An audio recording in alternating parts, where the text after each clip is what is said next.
Okay, the King's Indian speedrun continues as we have my opponent mirroring what I am doing, and we're just going to go for the normal King's Indian setup. Bishop to g2 and castle kingside. If my opponent goes e5, we need to make sure we go pawn to d3 to stop the pawn from getting to e4 and kicking my knight. But he goes pawn d5, and I think he's probably going to try and go for an e5 setup and potentially put the bishops on like d6 and e6. If he does go for that, which it looks like he is, then we should have quite an interesting opportunity to show kind of how to play against a setup where black just takes the entire center, right? The King's Indian can be played with white or black. We're playing it with white here. And as I said, we need to go d3 against the pawn coming to e5 because we don't want to let it come to e4. Now, if it would come to e4, you might be saying, well, you can kick the white knight. I mean, you can, but after... so in this position, if pawn to e4 is played, after take, and take, we have this move knight to g5, hitting e4 twice. It's only defended once, and attacking f7. So we'd just be winning a pawn, and the black king wouldn't be able to castle. So my opponent goes h6, stopping my bishop and my knight from coming to the g5 square, which is fair enough. And here, I think e4 is the move that we want to be playing, because if my opponent tries to play take, and take on e4, then we have the very classic knight takes e5 move, where after knight takes and bishop takes e4, we restore the material equality, and we just have more active pieces and more space. So e4 would be the main move, and my opponent goes d4. So keeping the center closed. And now, obviously, we want to be looking to break with pawn to f4. Very, very typical stuff. So to me, the move knight to h4 looks very natural. Preparing pawn f4, and also eyeing up this f5 square.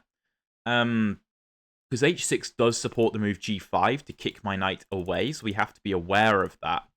We could start with knight b to d2, potentially coming into a square like c4 to apply pressure. Would also discourage the bishop from coming to d6, so I think I'm going to start with that. I think that's completely viable. This bishop on c1 is often one of our most aggressive attacking pieces, and it doesn't look like it, because it looks like, well, surely our light squared bishop is the better bishop. And in some ways it kind of is, but also this bishop, particularly with this pawn on h6, can often be used to be sacrificed for a kingside attack. So it's very, very useful.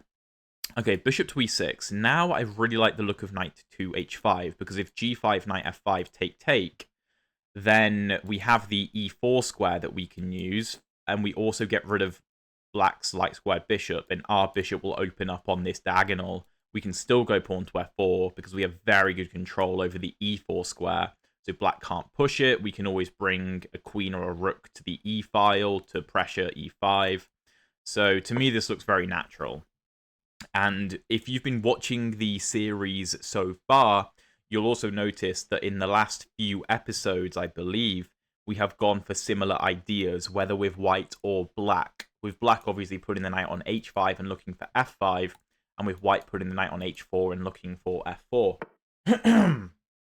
Okay, my opponent goes bishop to d6, just continuing the development. So we should obviously consider the move f4. If take, we do have to be aware of our knight being very vulnerable to the queen. So I'm slightly concerned about that. Part of me wants to put the knight on f5 unprovoked by g5, because after takes, we open up our bishop. We can bring our knight to e4. We could also bring the knight to c4. In that same vein, we could also consider the move knight c4, hitting the bishop, with the idea being that if black gives up his light squared bishop, then our knight is going to come into the f5 square because it's no longer defended, which is definitely quite interesting. I think queen e1 is also an interesting move, getting on the e-file to prepare for it to open, but more importantly, preparing f4, because after takes, then our queen will be defending the knight, so there's no knight takes e4 ideas with discovered attacks.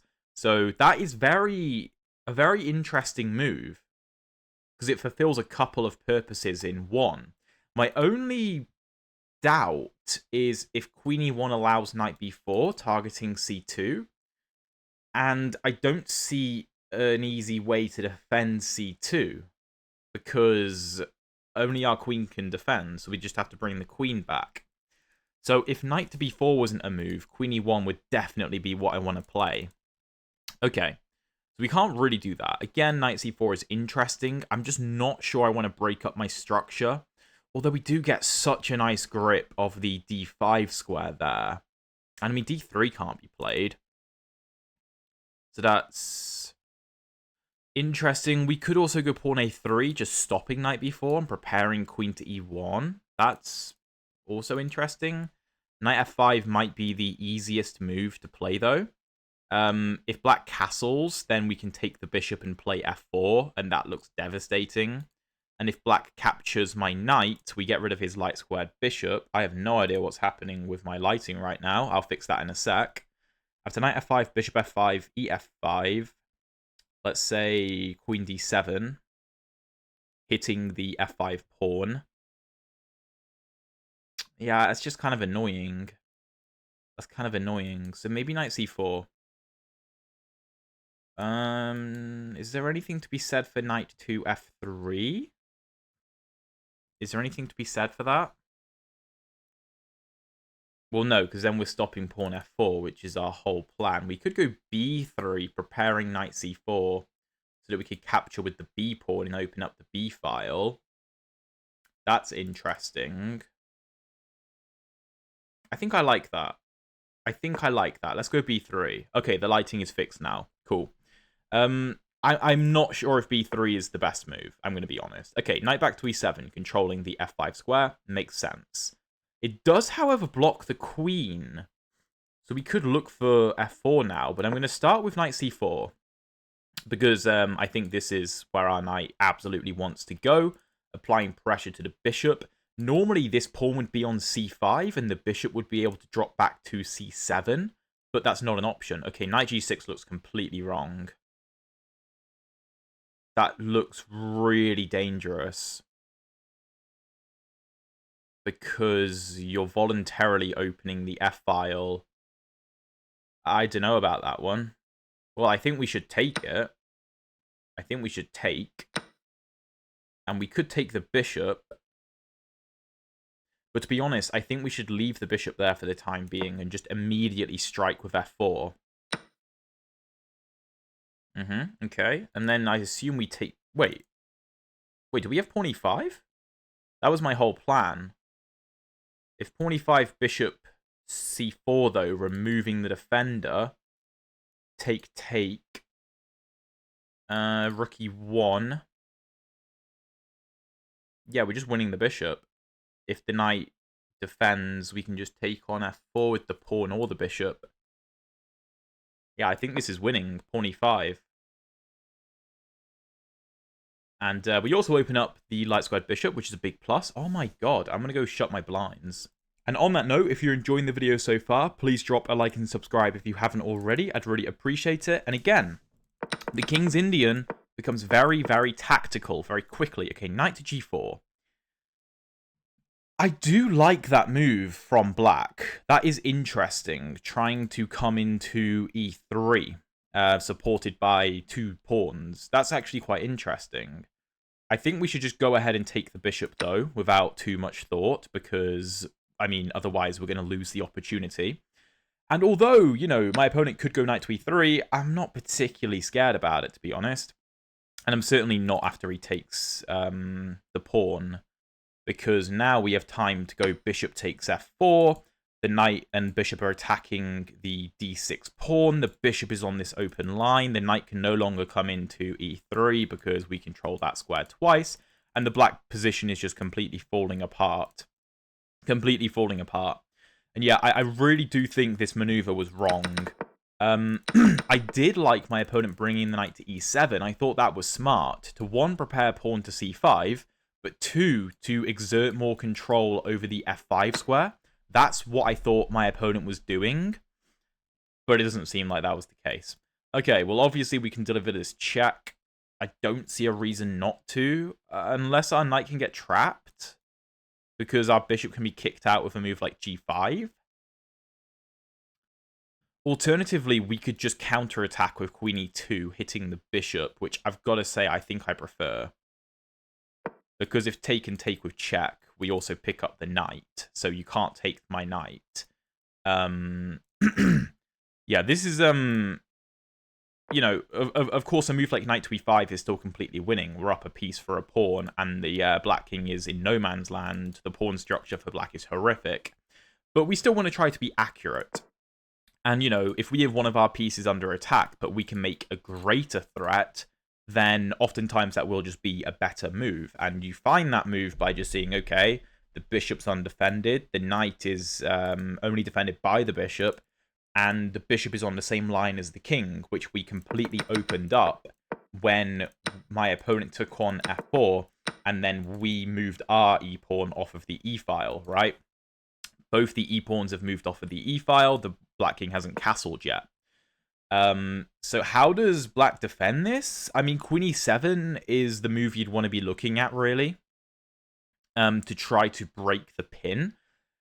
In that situation, I was looking at knight to d6 check, followed by rook to e1. I don't know whether I'm allowing knight to e3 in that position. Although I don't think it actually matters, because the black position is crumbling. After queen to e7, we could also go bishop to d6 if we wanted, hitting the queen. And after the queen moves to like d7, we can take on d5, because we disconnect the queen, because our bishop's in the way from the d5 square, and the bishop is pinned, so it's just completely lost. At this point, there are going to be so many tactics that go in our favor, but of course, we want to find the quickest way to just get a completely winning position. We don't want to mess around at all, because for me, even if I find subpar moves, I should be able to win the position anyway, just because we've got so much activity. Our king is so safe. The black king is in the center. We're up a piece. It shouldn't be an issue, and the black pawn structure sucks. But, you know, at lower elos, a lot of people would still lose this position potentially, just because, you know, they blunder something silly, and it's very frustrating because it's like, oh, I just played a brilliant game of chess and I blundered a rook for no reason. Like, we don't want that. We don't want that, because realistically, you will make blunders at lower elos. It just will happen. So you want to give yourself the best chance of winning, if that makes sense, by just being as accurate on every single move as you possibly can, which is just good practice anyway. But my opponent is taking a very long time here. I'm going to pause the video and wait for him to make a move. Okay, we have knight to e3 on the board, which is obviously a move that you need to consider to play queen to e2, because the knight blocks the queen's attack on the bishop. But I was very happy. I was hoping my opponent might play this, because then it makes my life very easy. I can just take the knight, and after pawn takes and queen takes, I renew the pin on the bishop. I've gotten rid of black's most active piece, and I've also gotten rid of my knight, which was under attack. And like I said, the first move that came to mind was knight to d6, trying to infiltrate the black territory with check, make sure his king can't castle.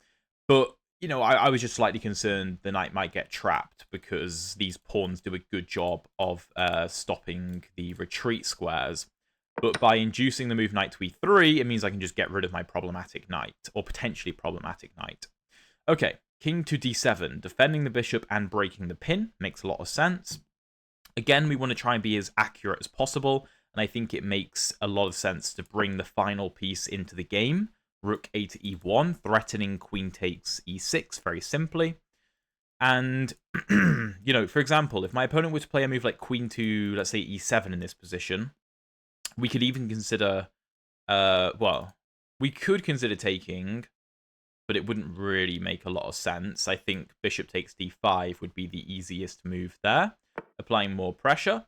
But if bishop takes d5 and bishop takes, we can take on e7. But make sure you're calculating. Don't, you know, blunder any checks. The first thing that came to mind was, oh, queen c5. Does that pick up the bishop? No, our queen is covering that square, so it's okay. But we do need to keep an eye out for tactics at all times. Again, don't want to be, like, for example, let's say our queen was on e2. Let's say our queen was on e2, and my opponent could go bishop c5 check and pick up the bishop. We could be in trouble. We could be in trouble, and this is what I'm saying. Like, don't blunder anything. But here, after rook h2 e8, I'm sure there's several moves in this position that win. Queen d4 is quite tempting, looking for discoveries. The easiest move is just bishop takes e6, though. This is just very, very easy. And like I just said, queen d4 looks very nice, opening up the rook on the black queen and looking for discoveries, but we're up a piece. Like, let's just trade. Let's just trade, and let's apply pressure to the black position. Let's win the pawns. Obviously, I would like to infiltrate the back rank, but I can't. My opponent pins the bishop to the rook, so I think the easiest move is just rook to e4, because then the pawn always defends the rook, so I am threatening to take the pawn. The first move I was looking at was king to f2, but then just rook to f8 check, and after I step to g2, the rook comes back, and I still have to defend my rook. I don't really want to play the move bishop to c3 here, defending my rook, because of the move rook to c8, skewering my bishop and my pawn on c2. So again, just trying to remain as accurate as I can. But if my opponent's going to give me the g7 pawn, I will happily take it. So rook to e4 is just designed to ensure my rook is always defended by the d3 pawn. Keep things nice and simple. Again, simplicity will win you a whole lot of chess games. We had the tactics earlier on with, pawn to f4, blowing up the center of the board. There we had to do, good tactical calculations. At this point, we've already earned the win, right? We've earned the victory.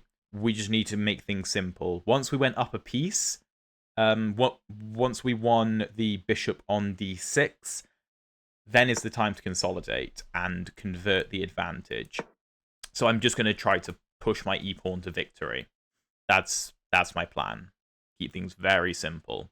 And if the black king runs to e8, I can't kick the black king off of the e8 square because my bishop is on a dark square. But what I can do is just create another passed pawn with pawn to c4. So yeah, if my opponent's going to let me in, I'm going to come in. Because if I get to e6, then the game is basically over. So really, king to d7 needs to be played, and then I'll go c4 and create myself a second passed pawn. Again, I mean, this position is completely winning, but we're just trying to be as accurate as we can. King goes over there, but that is just going to allow me to escort the pawn through. Not really concerned about him coming over here. It's not really a big deal. My bishop can always sacrifice itself for a pawn if necessary. If king to a3, I could even consider c4, but again, I don't need to. The black king can go and try and win pawns if it wants to. Actually, I think king g6 is a nice move here. Opening up my bishop to cut the king off and then going a4. Okay, well, I was expecting a trade here, but I'll happily take. Point being that now my bishop covers a1, and so this pawn will never, ever promote, and there's no risk involved, so we can just keep pushing, create a second queen. Obviously, black is looking for a stalemate, but I'm leaving this h5 pawn on the board to ensure there is never a stalemate, ever, and my opponent resigns. So that was a pretty smooth game. Interesting middle game tactics, which, with the f4 push, it's very, very normal in a King's Indian. The position I'm particularly interested in, is here. This position. I wasn't sure whether I should be looking for f4, whether queen e1 was the move, whether the immediate knight c4, whether the immediate knight to f5, or whether b3, or whether a3. These were all the moves I was considering, and I obviously ended up playing b3. But I would be very interested to know what the best move is here, particularly. Anyway, let's jump into the analysis and see what the computer has to say. Alright, so 87.1% accuracy for us, 77.3 for my opponent. Let's jump into it. So again, we have the King's Indian setup. My opponent takes the full center with d4 and d5 and e5.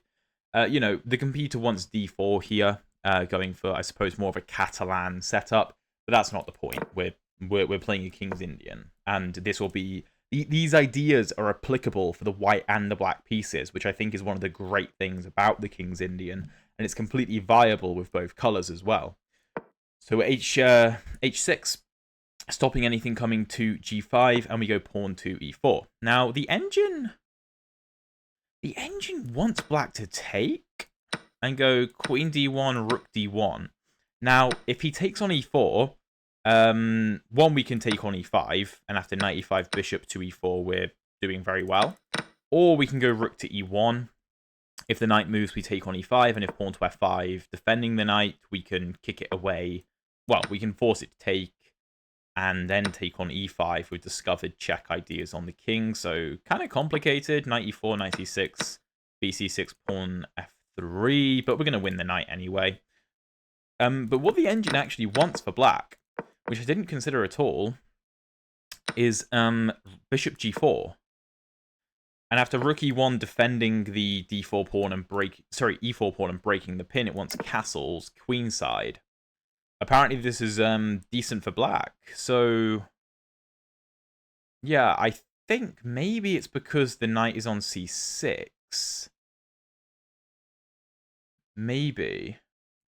Because if black were to have developed instead with let's say pawn c5, pawn d5, well, the knight's still coming to c6, isn't it? Like pawn d3, pawn e5, and then pawn to e4. Then if take and take, and take and take, and bishop g4, what's the difference? Engine likes knight a3. Okay, knight d4, rook d3, knight d7, defending. Okay. Then take, and if take and take, we're doing fine. I'm not too sure what the difference is, to be honest, between bishop to g4 in this line and bishop to g4 in this line. The only difference is this pawn is on c5 and this pawn is back on h7. So I'm not 100% sure, to be honest with you. But anyway, maybe if you have an idea, you can let me know in the comments, because I'm a little bit unsure about that. But knight bd2. Sorry, my opponent pushes d4. Here, the engine likes pawn c3, challenging the pawn. But I thought knight bd2 was just an easier move to play. Again, it's more in the style of the King's Indian to keep the center shut and look for f4 rather than breaking it from this side. But bishop e6, and here, okay, knight c4 immediately is the best. So if bishop d6, obviously we take, we're threatening the e5 square, so if the knight comes back to d7, for example, again, the engine wants c3, but we could just continue normal development. If the bishop takes here, then after takes, if the knight takes on e4, we know the drill. Knight takes e5, opening up the bishop, and our development is superior to black's in many, many ways. So that's not really a problem. So I will bear that in mind. And if take, and let's say bishop to d6, what's the idea?